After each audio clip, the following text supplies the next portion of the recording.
you, Madam Speaker. I rise today to speak again about the escalating horror that Israel is perpetrating in Gaza right now. Israel continues to slaughter and starve the Palestinian people, and I speak on this today because we all have a moral obligation to speak against these blatant war crimes, and we have an obligation to amplify our community's distress at the genocide. We have a duty to stand up and support particularly our Palestinian, Arab and Muslim communities in this time of unbearable pain. We also have a duty to call out the federal government's sickening complicity with Israel's actions through our two-way arms trade and our support of the US military, who supports and finances Israel's actions. And with weapons parts being sent directly from Tyndall RAF base in Katherine to Tel Aviv, you cannot tell me this is not relevant to us here in the NT. The past 21 months have been witness to a deliberate planned genocide carried out by Israel on the people of Gaza. And for those who have been listening, Israel have made their intentions very clear. Amnesty International reviewed statements issued by the Israeli government and military officials between 7th October 2023 and June 2024 that dehumanised Palestinians, called for or justified genocidal acts, and they found 22 separate statements made by senior officials that call for or justify genocidal acts, providing direct evidence of genocidal intent, which is important in humanitarian law. As if their admissions weren't enough and the horrific proof on our screens every day wasn't enough, and the arrest warrants from the ICC for Netanyahu and his war cabinet wasn't enough, leading genocide scholars across the world have confirmed this is a genocide. And that includes two prominent Israeli human rights groups in the past 2 days who have come out and said our government is enacting a genocide in Gaza. Which makes it so hard for me and the millions of people in this country who are distraught, who have marched in protest, who've wrote letters, who've shared articles.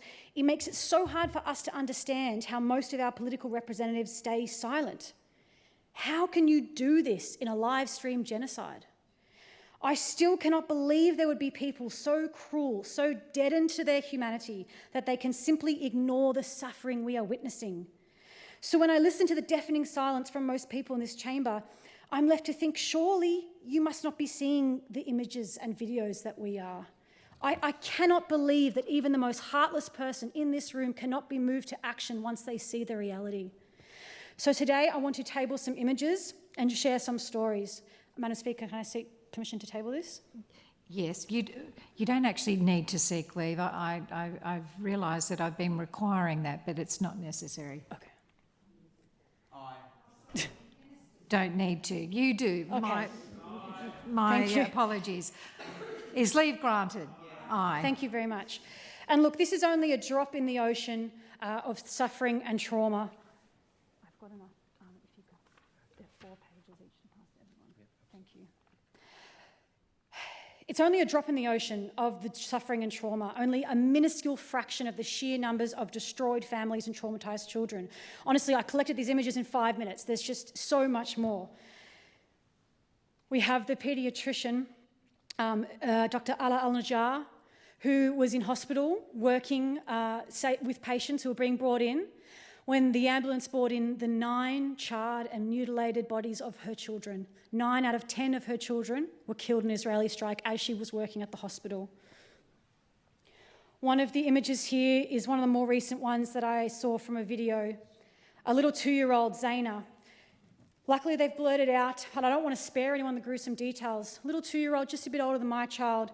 Not only is she starving, but she's had her leg blown off by an Israeli strike. And in the video, her father, so desperate, can see her parched mouth and is trying to put his saliva on her mouth because that is all he has to offer her. No food, no drink. And of course, on top of the bombardment, Israel is now starving the children and the doctors and the aid workers and every single person there in Gaza. I only have 10 minutes here and I couldn't possibly cover even 1% of the horrors that have happened. I want you to see the video of workers uncovering the 15 bodies of ambulance workers that Israel buried in a shallow grave. I watched the video. I saw their hands still had the blue plastic gloves that ambulance and medical people wear. I want you to listen to the recording of Hind Rajab pleading with emergency dispatchers to come and save her as Israeli troops fire hundreds of rounds into the car she's sitting in. I want you to hear her little voice as she explained that she was trying to stop the blood from coming out of her mouth because she didn't want to get her dress dirty so her mother didn't have to wash it. Go online and open your eyes. Israel has destroyed every bit of critical infrastructure in Gaza. They have bombed hospitals into oblivion. And no, Israel have not managed to present a scrap of evidence that there were any supposed tunnels under the hospitals.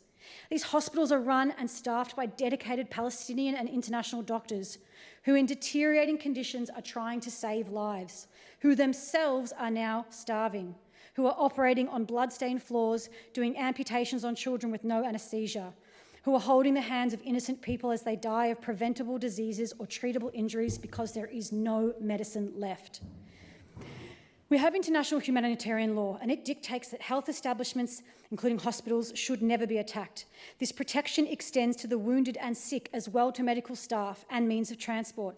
Article 18 of the Geneva Convention demands that medical units, like hospitals, may in no circumstance be attacked.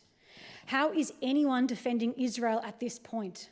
Targeting hospitals and medical personnel intentionally and as a strategy of war is a war crime. In 2024, the ICC issued arrest warrants for Israeli Prime Minister Benjamin Netanyahu and Defence Minister Yoav Gallant, alleging that they are intentionally depriving Gaza's civilian population of essential resources such as food, water, medicine, fuel and electricity. These are war crimes. There are babies who are starving to death, and less than an hour away from where their little bodies are lying, there are trucks full of baby formula and aid that Israel is blocking. This is a war crime. And despite the conniving weasel words of our Prime Minister Anthony Albanese and Foreign Minister Penny Wong, we are absolutely complicit. For 21 months, they lied to the public. They said, we do not export weapons to Israel. Repeatedly, they said this. And now recently, irrefutable proof has revealed that Australia has sent F-35 parts directly from Tyndall to Tel Aviv. And just this week, we saw the cowardly Penny Wong say, in a way of trying to explanation, oh, but they're non-lethal parts. I'm sorry, but what part of a jet that is entirely designed to indiscriminately bomb is non-lethal? This is an insult to our intelligence and an insult to Australians in general. We literally have weapons being sent from the Northern Territory to Israel to be used in acts of war crimes. This is an abomination and it is unacceptable. The Australian people did not give their consent to become complicit in Israel's war crimes, and our governments at all levels are allowing this. The Israeli genocide of the Palestinian people is the greatest moral and legal failing of our time. Future generations will study this just like we study the Holocaust. And just like we study who were the collaborators, who were the enablers, who was complicit in allowing that to happen. And because of the Australian government's relationship with Israel and the US, they will study us. Elected representatives and the media will be scrutinised. There are roughly 750 elected officials across Australia in all state, territory and federal parliaments. You, each in this chamber, are one of them. That's 750 of us out of 26 million Australians who have a platform, who can get media attention, that can make real change and take action. With this platform, we have a responsibility to speak and act on grave human rights abuses, no matter where they are. Your actions will be studied, and if you choose to remain silent, how will you answer when they ask, what did you do? When the world allowed Israel to attempt to exterminate the Palestinian people, what did you do?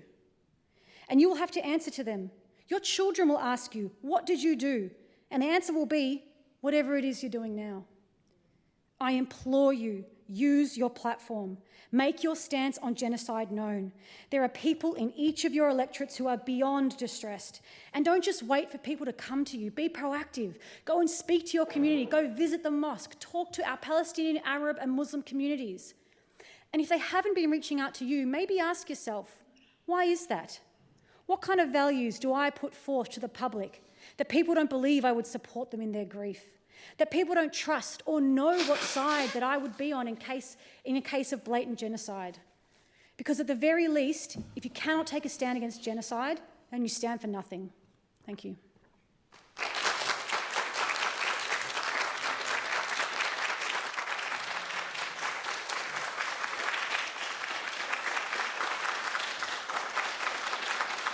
Could I ask the clapping to cease now? Thank you.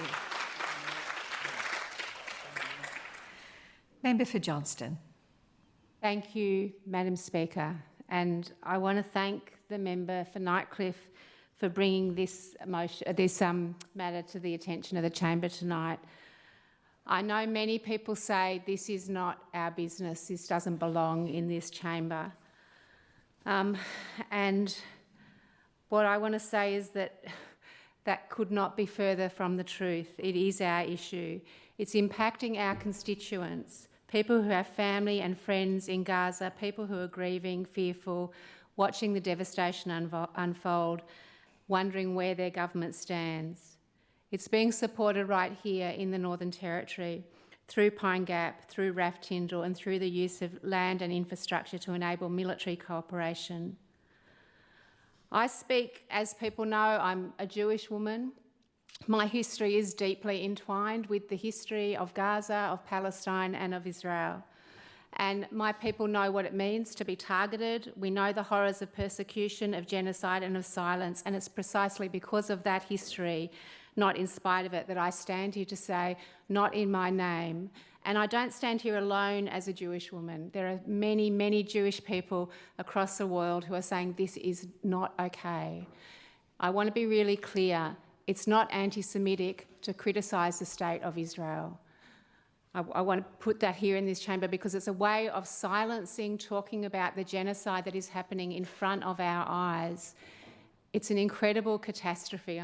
The member for Nightcliff has shared some photos which are really confronting, and we can't look away from that. When a Palestinian artist, Faraz Shaheen, was here recently and he was speaking and he was distressed and he said, you know, there's no... I'm trying to remember exactly what he said. He said, it's not wrong to cry. If you aren't crying, then that's when something is wrong. When we are seeing something of this magnitude in front of our eyes every day, we have a choice. We have a choice that we can look away, or we have a choice that we can stand and say, no, we do not want this to happen. Not in our name, not in our name, not if we're Jewish, not in our name, not if we're Australian. It's not okay. So I ask when people say, why raise this here? I ask back, as I said, when weapons components are transported through our ports, when surveillance data is shared from Pine Gap in Mabant, where military operations are coordinated from bases here, how can we say it's not our business? We need to stand up and do something about this. I'm not sure what we do here in this House. I feel, obviously, this is a very emotional issue for, well, it is for me, it is for everyone. I know that we can call on our federal government, who has not taken the action that many, many people want our federal government to take in relation to this, to impose sanctions, to end our military and intelligence cooperation, to terminate the forced posture agreement, and to stop what we are doing to aid this live stream genocide. So I want to again thank the member for Nightcliff for her ongoing bravery in talking out about this issue when many people say it's not our business, you don't need to be talking about it here. We absolutely do. And I want to ask everyone to stand for justice. I know I've talked to people in this chamber. I know that you are deeply distressed, many people here, about what's happening and what we are witnessing. Let's stand together to do something about it. Thank you, Madam Speaker.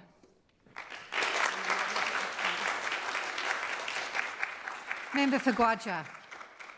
Thank you, Madam Speaker. Madam Speaker, I am going to adjourn tonight on a constituent of mine, but before I do so, I do feel compelled to follow on from the member for Nightcliff and Johnson. Madam Speaker, this evening I too stepped outside of Parliament House to meet a group of passionate, committed Territorians rallying against the horrific and heartbreaking events unfolding in Gaza. Many of my Jewish friends and Jewish family have been flown back to Australia on the 7th of October because of the horrific events that are unfolding in the Middle East. So many of my Jewish friends and family are also deeply distressed and grieving because of the actions of the Israeli government. The Israeli government do not speak for all Jewish people, just as governments rarely speak for all of their citizens. I want to be clear, Madam Speaker. I am not a Zionist. I stand for human rights, dignity and justice for all people. That includes Palestinian people who are suffering, who cannot and should not be ignored. This is a human rights crisis, Madam Speaker. Innocent children, elders and families are being killed. This is a genocide. Our response must demand compassion, courage and clarity, not silence. Madam Speaker, I spoke in this Parliament today talking about silence being the biggest injustice, because silence means turning away from suffering instead of confronting it. Silence means letting harm continue because speaking up is inconvenient or uncomfortable.